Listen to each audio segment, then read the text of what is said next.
Live from New Delhi, you're watching DD India Live, India's voice to the world. I'm Amritpal Singh. Coming up in the next 30 minutes, Prime Minister Narendra Modi launches mega development projects in eastern India. Projects worth 12,000 crore rupees launched in Bihar. 3 metro lines launched in Kolkata.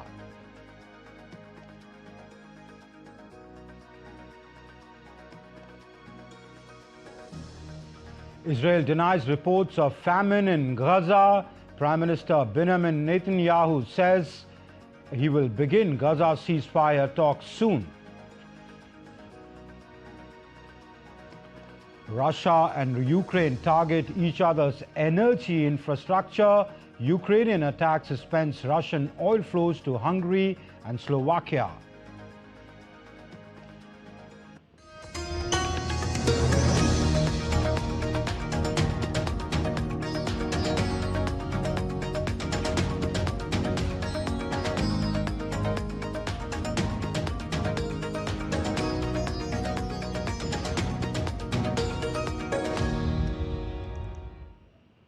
Russia's defense ministry said on Friday that its forces have captured the villages of Katrinivka, Vladimir and the Ruzhin Yar in Ukraine's eastern Donetsk region.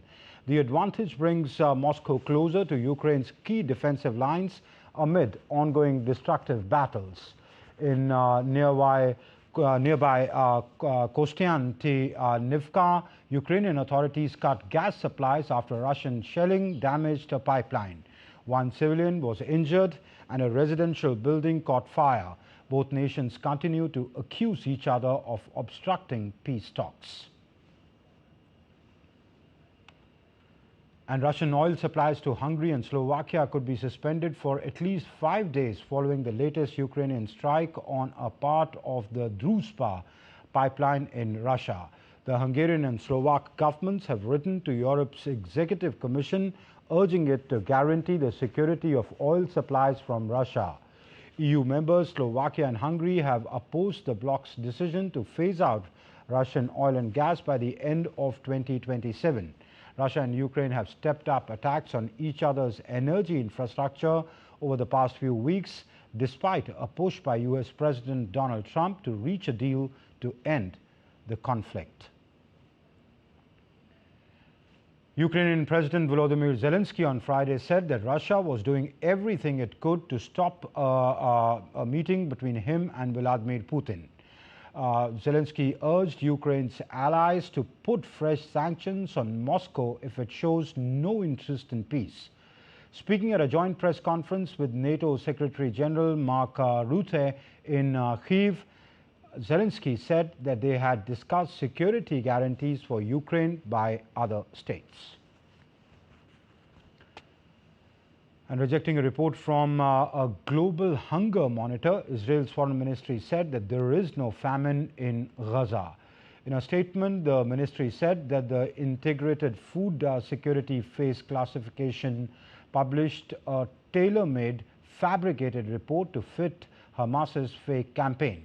The monitor said that over 500,000 people, nearly a quarter of Palestinians in Gaza, are experiencing famine, and that the number was due to rise by the end of September. Israel's Prime Minister Benjamin Netanyahu says that the country will begin the Gaza ceasefire talks soon. He added that the country is also pushing ahead with its plan to capture Gaza City and defeat Hamas. More details in this report. In a major breakthrough, Prime Minister Benjamin Netanyahu has said that Israel will begin Gaza ceasefire and hostage release negotiations with immediate effect. Netanyahu added that he was meeting military commanders to approve plans for capturing Gaza City and defeating Hamas. I arrived at Gaza Division to approve the plans that the Israeli army presented to me and the Minister of Defense for taking over Gaza City and defeating Hamas. I greatly appreciate the presence of the reserve soldiers and of course the regular army for this vital goal.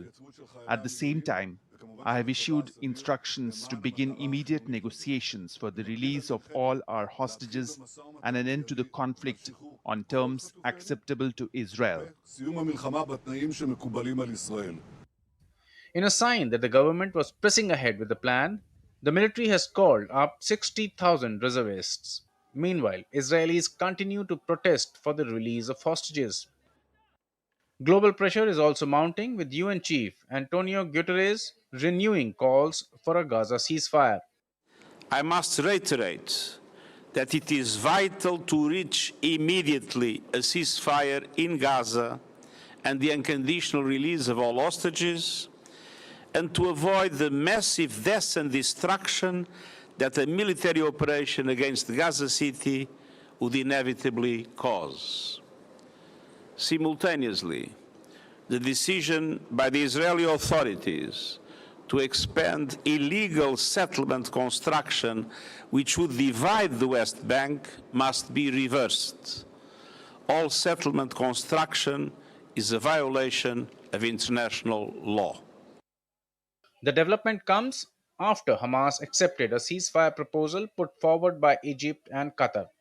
The plan calls for a 60-day ceasefire and the release of 10 hostages held in Gaza by Hamas and of 18 bodies.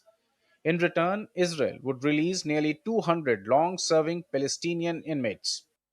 Once the temporary ceasefire begins, the proposal is for Hamas and Israel to begin talks on a permanent ceasefire that would include the return of the remaining Israeli hostages. Bureau Report, TD India. Iranian Foreign Minister Abbas Araghchi will have a joint telephone call with his French, British and German counterparts on Friday to discuss nuclear talks and sanctions. The three European nations have threatened to activate UN sanctions on Iran under a snapback mechanism if Iran does not return to the negotiating table over its nuclear program. The countries, along with the US, are content that Iran is using the nuclear program to potentially develop weapons. In 2018, President Donald Trump pulled the US off the Iran nuclear agreement, citing non-compliance by Tehran. The United States has accused Iran of trying to build nuclear weapons, a charge that Tehran denies. The Bangkok Criminal Court on Friday cleared former Prime Minister Thaksin Shinawatra of charges of violating Thailand's strict law on royal insults. Thaksin, talking to reporters outside the court, said that he had been cleared in the case, which saw him facing up to 15 years in prison under laws forbidding criticism of King and the royal family. Former Thai Prime Minister had denied wrongdoing in the case brought by the royalist military, stemming from a 2015 interview he gave to foreign media. The acquittal marks the latest turbulent chapter that has seen his political fortune rise and fall over the past 2 decades. Elected as Prime Minister in 2001 and again in 2005, Thaksin was ousted by the army in 2006 and took himself into exile 2 years later. He pledged repeatedly to return despite being convicted on graft and abuse of power charges in his absence. Thaksin finally made good on his vow in August 2023, touching down in Bangkok to a hero's welcome from his supporters on the day his Pheu Thai party returned to office. He was immediately arrested and sentenced to 8 years in jail, but was whisked to a police hospital within hours on health grounds. Within days, the king had cut his term to 1 year, and Thaksin returned to his Bangkok home in February 2024, having seemingly not seen the inside of a jail cell. The verdict came a week before another court rules whether Thaksin's daughter, Tongtan Shinawatra, will be thrown out of office as Prime Minister. Australia and the Philippines are set to finalize a new defense pact in 2026 aimed at enhancing military cooperation in the Indo-Pacific. The agreement will focus on joint military drills, boosting combined operational capabilities and strengthening regional deterrence. The pact will also support infrastructure development at 5 locations in the Philippines. Australian Defence Minister Richard Marles highlighted the importance of maintaining a rules-based order, particularly in the South China Sea. Which are deeply invested in the rules-based order. And we are both countries which seek to work to uphold that order. And we both acknowledge and are experiencing the pressure that the rules-based order is being placed under here in the Indo-Pacific. Now, we work really closely with the Philippines in terms of asserting the rules-based order in the South China Sea and the West Philippine Sea.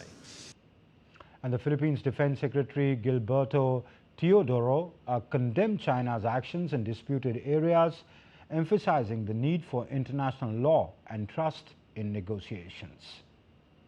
Activities of China in any area, whether in the Sierra Madre or any area under their nebulous claims, are a matter not only of concern but of condemnation, because these are in gross violations of international law. We really need international law to have some parity so that might does not mean right.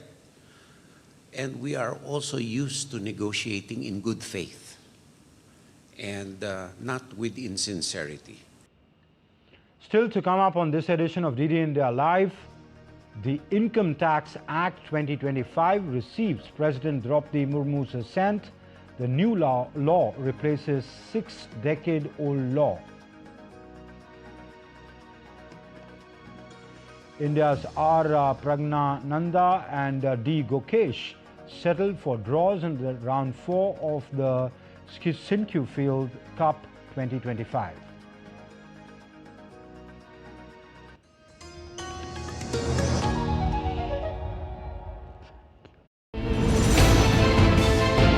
Geopolitics and trade deals. Economic challenges amid development. Hard work and the path to prosperity. It's the economy, always.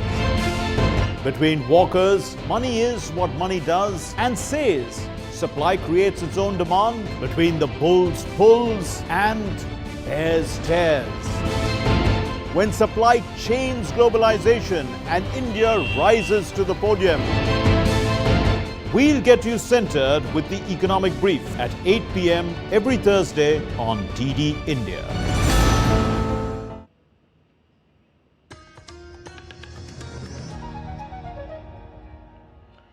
Welcome back. You're watching DD India Live. I'm Amritpal Singh. Prime Minister Narendra Modi inaugurated the Onta-Simaria Bridge project on National Highway 31 on Friday, marking a significant boost to road connectivity in Bihar.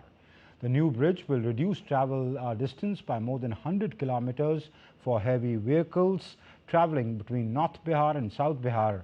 The bridge will also boost economic growth in the adjoining areas, especially in North Bihar, which are dependent on South and Jharkhand for getting necessary raw material.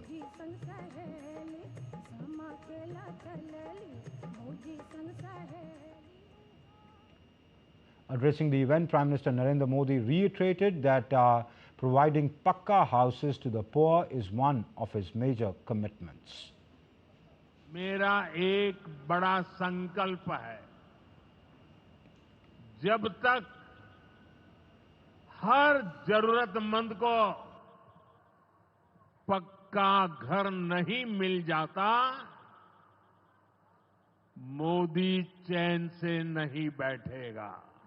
इसी सोच के साथ पिछले 11 साल में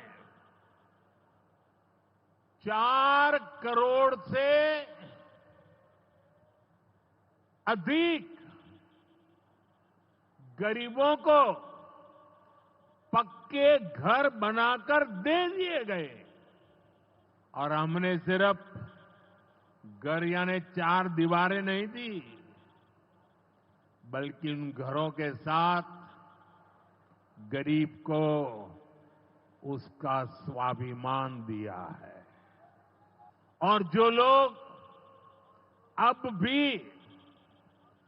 PM Awas Yojana के लाभ से छूट गए हैं, मैं उन्हें विश्वास दिलाता हूं कि पीएम आवास का अभियान तब तक जारी रहेगा जब तक हर गरीब को अपना पक्का घर नहीं मिल जाता. Emphasizing that the Indian Constitution expects honesty and transparency from every public representative, the Prime Minister stressed that the dignity of the Constitution must not be allowed to be torn apart. साथियों, संविधान हर जनप्रतिनिधि से ईमानदारी और पारदर्शिता की उम्मीद करता है. हम संविधान की मर्यादा को तार तार होते नहीं देख सकते. इसलिए एनडीए सरकार भ्रष्टाचार के खिलाफ एक ऐसा कानून लाई है जिसके दायरे में देश का प्रधानमंत्री भी है. इस कानून में मुख्यमंत्री और मंत्रियों को भी शामिल किया गया है.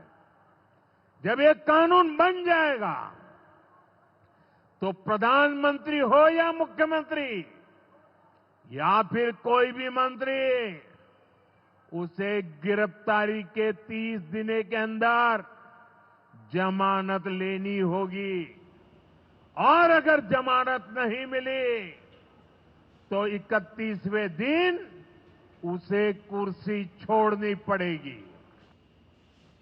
And earlier, Prime Minister Modi began the day with a roadshow in Gaya, followed by a public meeting where he laid the foundation stone and inaugurated multiple development projects belonging to sectors including power, roads, health, urban development and water supply.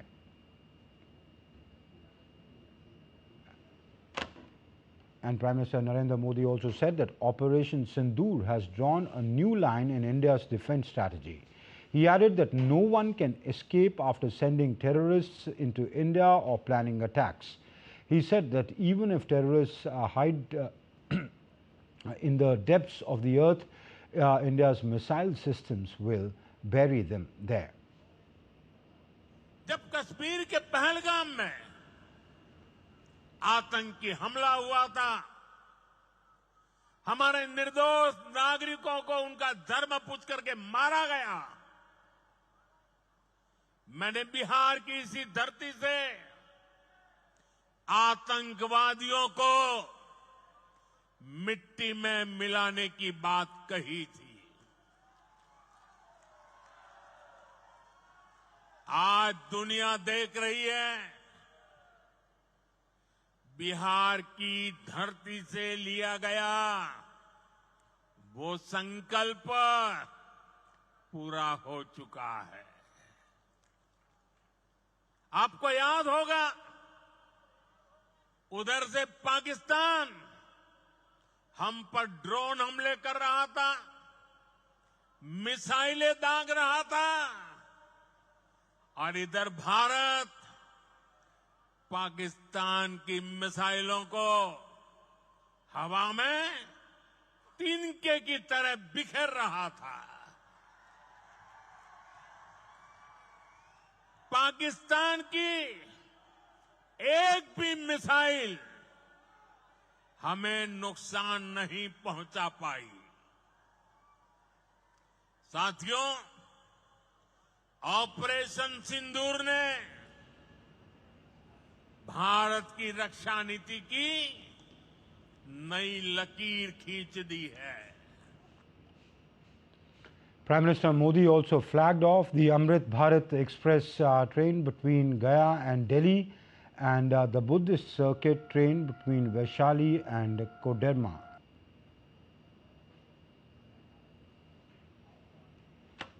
And Prime Minister Modi inaugurated multiple metro railway lines or projects worth over 5,200 crore rupees in Kolkata on Friday, giving the city a major infrastructure push as a world-class connectivity. and Prime Minister Modi flagged off 3 massive rapid transport services on the newly constructed stretches of the 3 metro railway lines in Kolkata.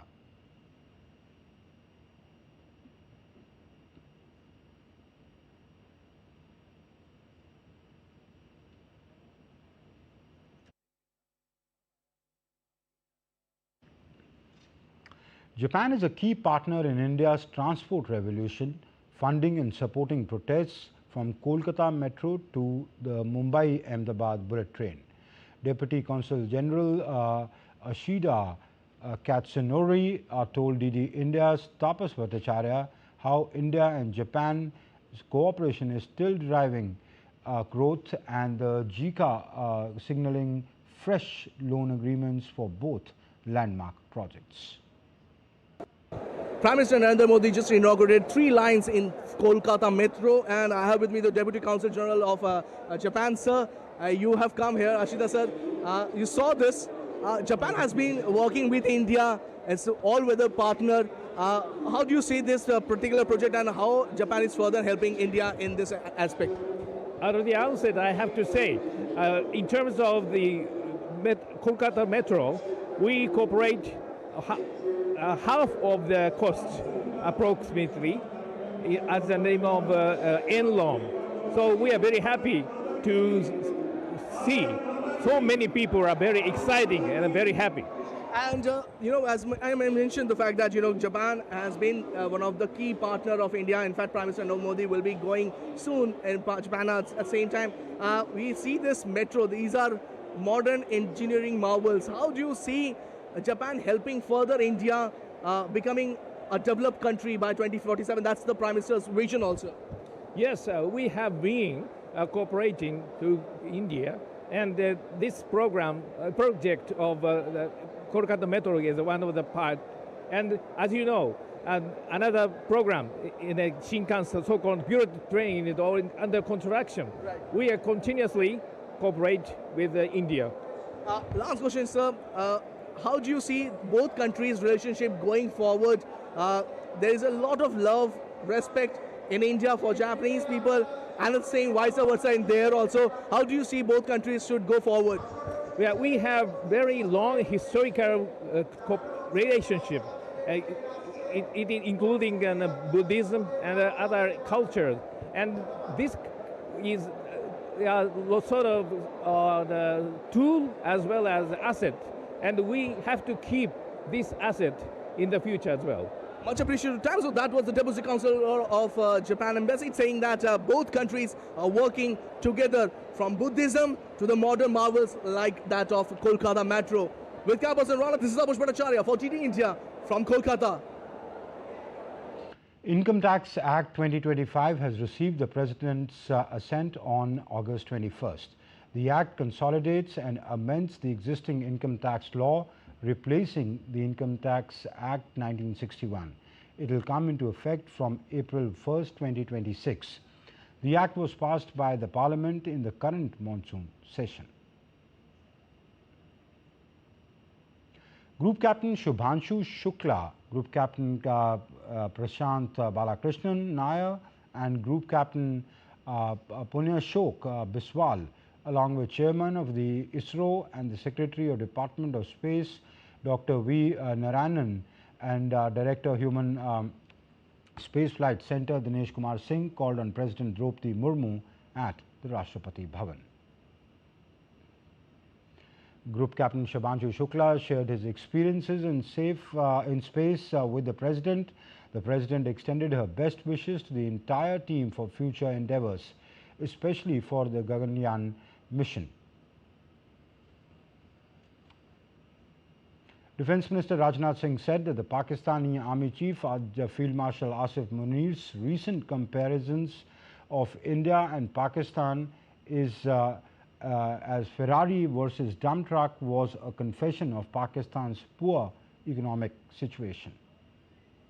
अगर दो देश एक साथ आजाद हुए और एक देश ने कड़ी मेहनत, सही नीतियों और दूरदृष्टि से फेरारी जैसी अर्थव्यवस्था बनाई और दूसरा अभी भी डंपर की स्थिति में है, यह उनकी अपनी नाकामी है। मैं असीम मुनीर के इस बयान को एक कन्फेशन के रूप में मैं मानता हूं, देखता हूं. And Defence Minister Rajnath Singh on Friday interacted with the women military officers of the United Nations in New Delhi. During the interaction, Defence Minister stressed that the government is strengthening its policy to encourage women's participation and armed forces and the peacekeeping contingents, ensuring that they will have equal opportunity to lead and serve. Minister Rajnath Singh also unveiled the UN Journal 2025, which is called Blumet Odyssey, 75 years of Indian peacekeeping. A platinum Jubilee edition, which captures India's legacy, innovations and future vision in UN peacekeeping. On to some sports now.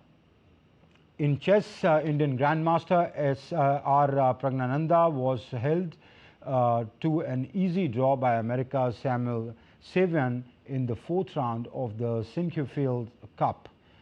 Pragnananda faced the Queen's Gambit and declined it as white and could not pose any real problems in the way of Savian.